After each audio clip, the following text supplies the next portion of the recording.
Unis derrière cette banderole, les présidents du Sénat et de l'Assemblée nationale mènent la marche contre l'antisémitisme.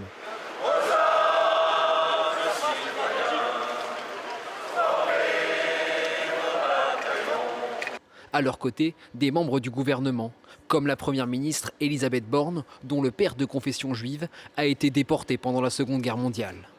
En première ligne, les divergences politiques sont mises de côté.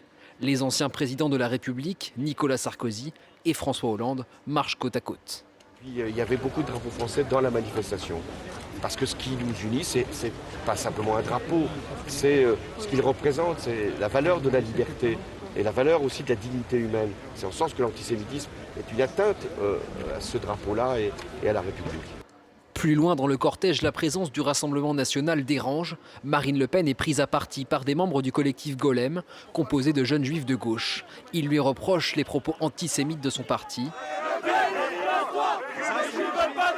Jean-Marie Le Pen ayant été condamné par la justice pour des propos négationnistes. Nous sommes exactement là où nous devons être. Il est malheureux qu'un certain nombre de responsables politiques ne se rendent pas compte que ce qui est en train de se dérouler en France nécessite l'unité de l'ensemble du peuple français et qu'il pourrait pendant quelques heures faire une pause.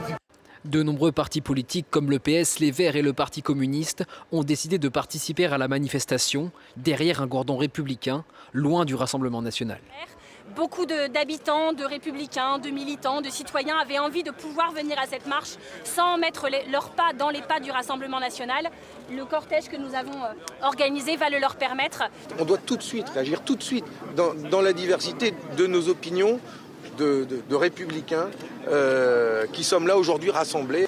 Les membres de la France Insoumise, eux, n'ont pas participé à cette manifestation parisienne. Leur hommage ce matin devant le monument de la rafle du Veldiv a été perturbé par des manifestants.